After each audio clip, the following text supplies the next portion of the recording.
welcome into your daily Buckeye Blitz for a Thursday, a thirsty Thursday, last day of the month, November 30th, 2023. Bringing it to you again. This week's been a rough one, kind of low energy, but show must go on, right? Yeah, it must. All right. Don't forget, hit the buckeyecast.com. 'Tis the season to be merry. Well, that's my name. No shit. I always drill that quote into the ground this time of year, but check out the buckeyecast.com. Everything's on sale. We appreciate you. We also have the Etsy store. If you prefer to shop through Etsy, go right ahead. Just search the Buckeye Cast on Etsy. All right. So today we're doing coaching staff grades, top to bottom, starting with the head man, all the way down to our favorite special teams coordinator. All right. Let's start off. Ryan Day. And hit me in the comments or email me your grades. All right. I'd love to hear them. Ryan Day, right off the top, big man, CEO. I'm going B+ here with Ryan Day, and this is why. The Buckeyes had the 6th ranked strength of schedule. All right, 6th ranked regular season schedule. He dealt with season-ending injuries to starters like Lathan Ransom, key players like Mayan Williams, a below-average O-line that we're kind of left with.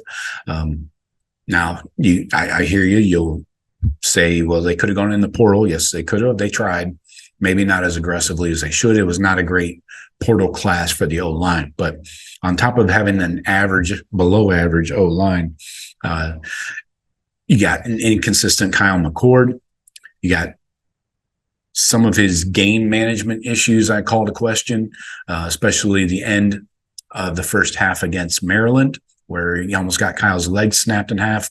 And then obviously the end of the first half against the Cheaters, where he had a 4th and 2 and didn't even try to go get a first down with 35 seconds to go. He just let the time run off the clock and kicked a 52-yarder that they missed. Anyways, so you know what I'm talking about here. So I go B+ there. He's got to clean up the game management issues. Whether that, an entire separate show is debating whether he should give up play calling or not. That's a totally different subject. This is just grade for the regular season this year. So having that tough schedule, coming through with just one loss when Vegas had us at 10.5 over under on the season, and a lot of people had us at 9-3. I'll take 11-1. And it's not perfect, I know, but hey, man, we had a lot of shit went on with especially the offense. All right, next up, the offensive coordinator, wide receivers coach, Brian Harline, not really coordinating much on the offense. He might be organizing things, but he's not really calling plays or anything like that. He had to deal with some injuries. Emeka was out 3 games. He managed them somewhat well, I guess.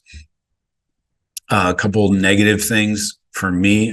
I'm going with I forgot to write down my goddamn grade. I'll go with a B.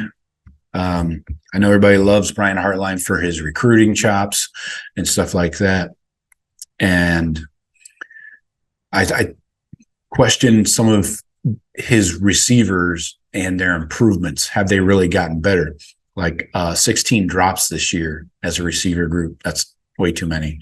The reception percentage as a group, Marvin Harrison, 58.8% reception percentage. So 58.8% of the time he catches the ball. So 42% of the time he does not.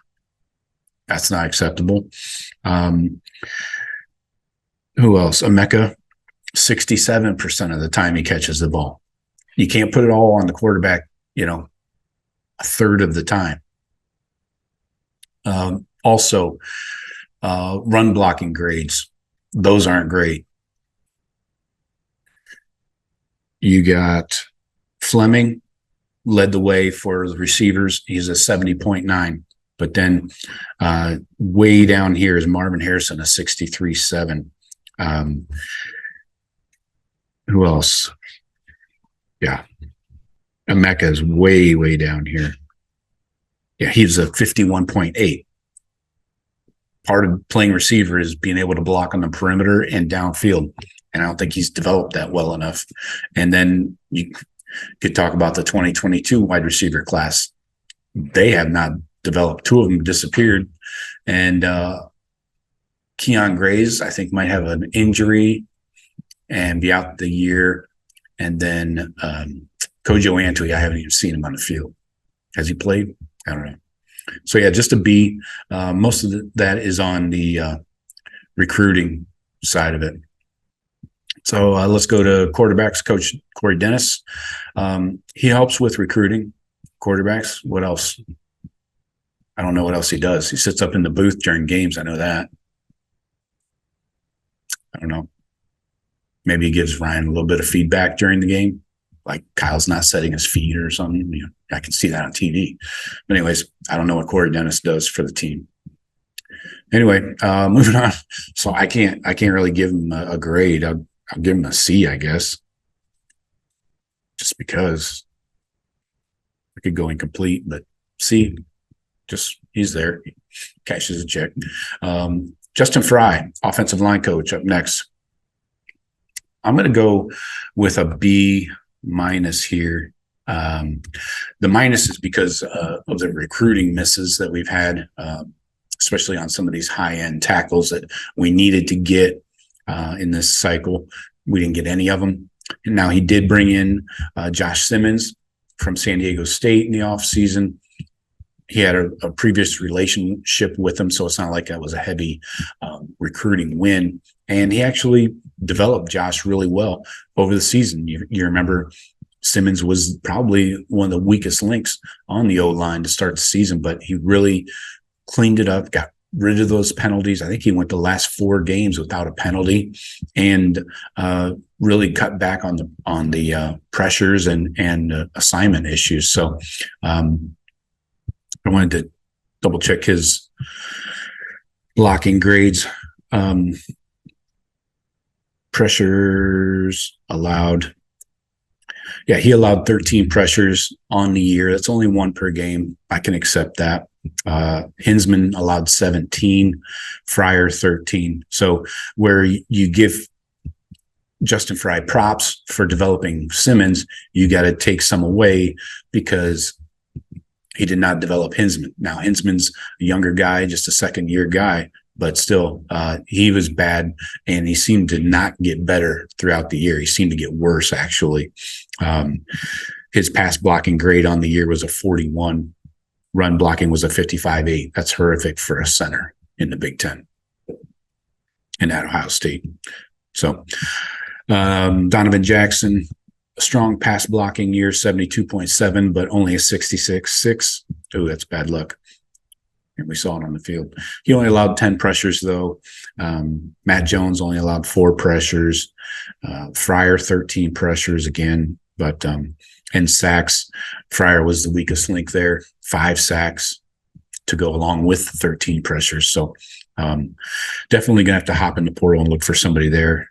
So B minus is as nice as I can be with Justin Fry. Running backs coach Tony Alford, I go B plus. Dealt with injuries, lost Mayan in the middle of the year for the entire season.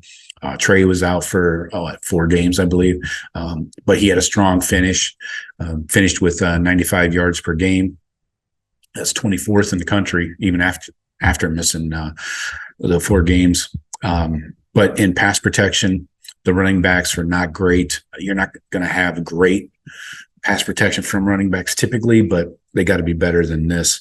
When you look at Evan Pryor, he only had 3 snaps. He was a 77.3 though.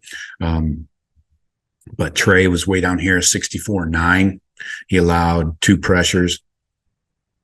And Chip was a 55.9. He allowed a couple pressures. So running backs got to be better in pass pro. Next up, so I give Tony Alford a B plus. Next up, Keenan Bailey, tight ends coach. He dealt with injuries also to Cade Stover, Joe Royer. Royer's seemingly never been healthy since he's gotten here. The run blocking was really subpar, especially by Cade and G. Cade improved as a receiver, better hands, better adjustment to the ball and things like that. But I know this is Keenan Bailey's first year on the job, but we didn't see any development of G. Scott, Sam Hart, Bennett Christian. Where are those guys at? So yeah, I go C, I guess. Have to go C there. All right, let's go to the defense. Defensive coordinator Jim Knowles, I give a B minus.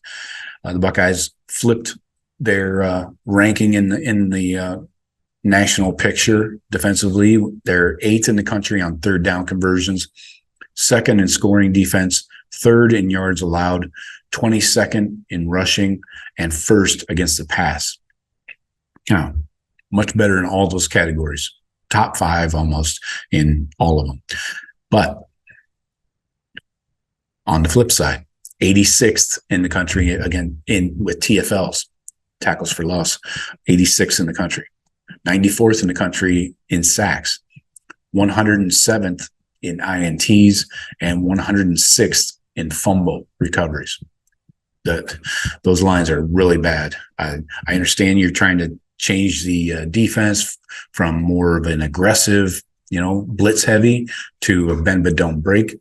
But you got to get some TFLs and sacks and get teams off the field, get them off schedule, So I go B minus there. Still looking for more improvement. Larry Johnson, is he going to retire is where you want to start there. But defense grades, pressures, total pressures. The D-line was good, not great, like I just talked about. Sacks, our leader, Jack Sawyer, had 5. This is 2 years in a row where he led the team or was tied for the lead with 5 or less. He had 4.5 in 2022, 5 last year. Again, you can blame it on the style of defense, but JT was right behind him with 4 sacks. Sonny had 2. Kenyatta with 2, Tyleek with 2, Michael Hall with 2. So the D-line's getting pressure, getting sacks, but not to the not getting enough, to get those sacks and TFL numbers up. I know it's kind of one of those stats that people always look at that doesn't really tell the whole picture, but I think if Larry's going to retire, this would probably be the time, especially if Jack leaves. I mean, you got some good young talent with Kenyatta, Caden Curry, those guys coming up, Hero Canoe. So I think I'd give Larry a B minus, and mostly because Michael Hall and Tyleek had really good years, and he really helped them, be successful. Let's go secondary coach and cornerbacks coach, Tim Walton. I give an A minus. Buckeyes were 1st against the pass in the country, but 107th in INTs. So it's kind of a good and bad there. But he got Jermaine Matthews Jr. on the field. That kid's going to be a star. He got IGB in there as a starter, got him comfortable with the system, and let him be his physical self, So credit for that. Would love to get more hands-on balls. I thought we were doing that in the preseason and spring game, but still not enough. Need to be better. Coverage is greatly improved, though, and we're not getting guys roasted like last year on big plays. Coverage grades. Denzel was an 81.3. That's excellent. Jordan Hancock was a 75.7, and Jair Brown didn't play a lot. Big Benosin was a 66.5.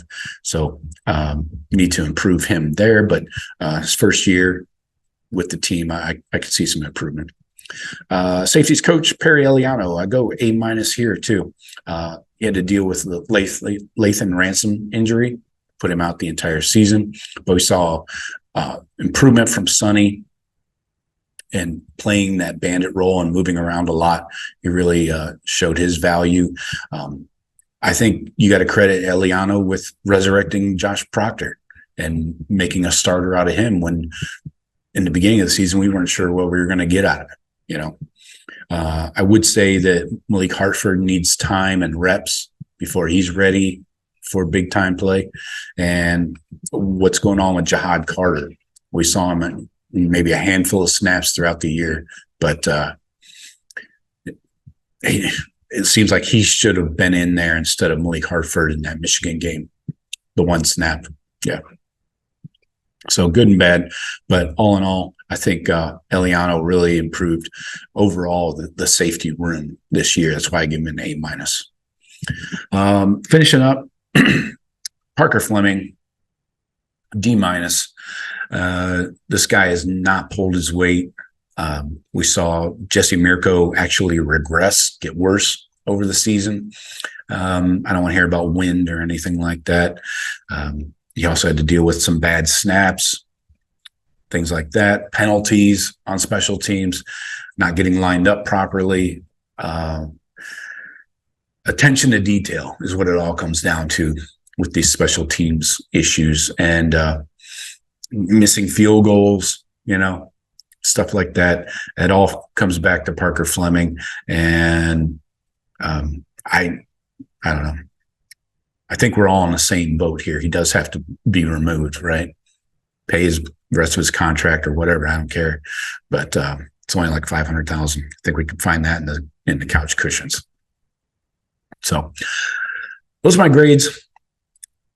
Let me know what you guys think. You can if you want to touch on just one or two position groups or hit them all, I don't care. We got 10 of them. So I appreciate you guys. Talk to you tomorrow. Go Bucks.